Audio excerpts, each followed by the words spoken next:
त्यांच्या समोर असं औपचारिक बोलणं आणि खूप अवघड झालं.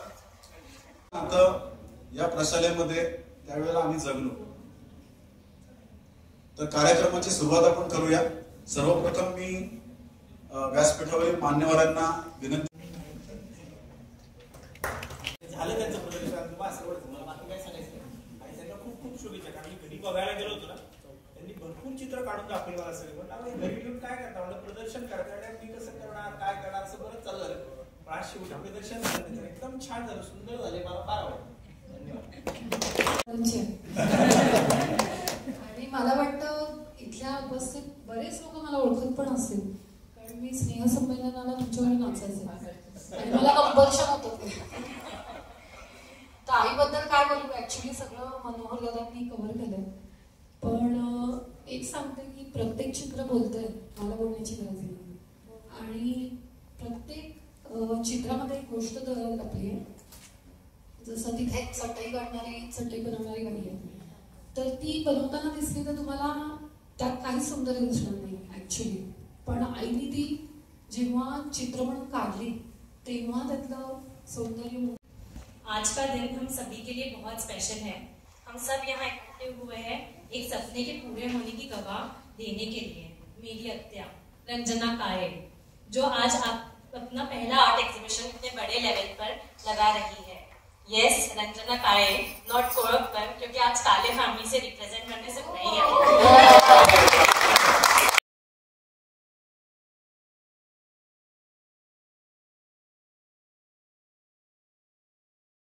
के रूप में हमारे सामने, पर ये सपना सिर्फ उनका नहीं था. इसकी शुरुआत हुई थी हमारी दादी के हिम्मत से. हमारी दादी एक स्टिचिंग टीचर थी और उन्होंने एम्ब्रॉयडरी सिखाते हुए अपने बच्चों को एक आजादी दी, अपने राहों को चुनने की आजादी दी. दादाजी के गुजर जाने के बाद उन्होंने अपने हर बच्चे के सपने को अपना सपना बनाया. आज अत्या का यह एग्जीबिशन इसलिए मुमकिन है क्योंकि उन्होंने ही वो आजादी तिने हे एग्जीबिशन होईल हे अजून होत राहते.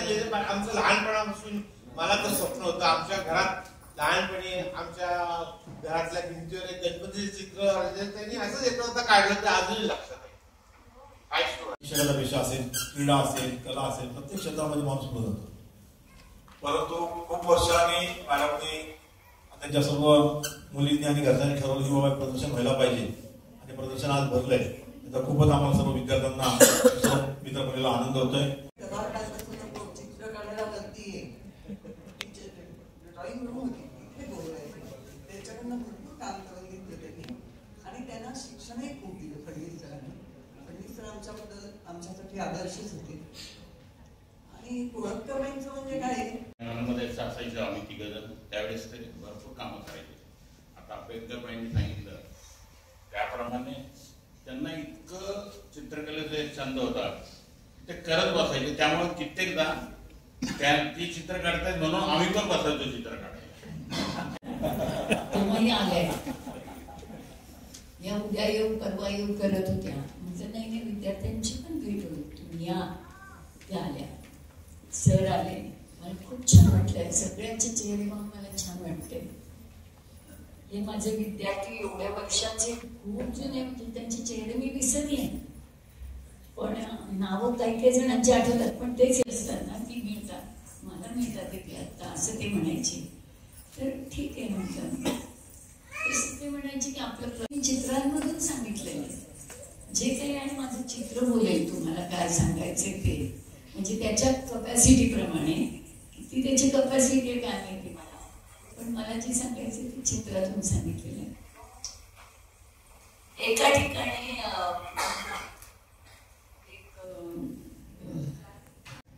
म्हणजे कला ही माणसाला धर्म, अर्थ, काम आणि मोक्ष 4 गोष्टी मिळवून देते. 4 पुरुषार्थ कलेमुळे मिळतात.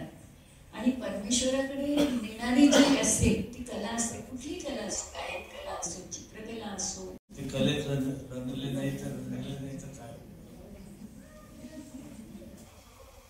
आणि अशा व्यक्तीच्यासाठी माझी निवड केली त्याबद्दल थँक्स.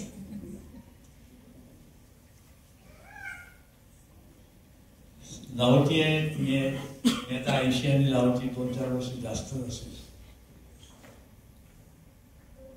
मी अजूनही कमीत कमी 15 तास काम करतो. मी चित्रांमधून सांगितलेलं जे काही आहे माझं चित्र बोलेल तुम्हाला काय सांगायचे ते, म्हणजे त्याच्या कपॅसिटीप्रमाणे. ती त्याची कपॅसिटी आहे काय माहिती मला, पण मला जे सांगायचं ते चित्रातून सांगितलेलं आहे. एका ठिकाणी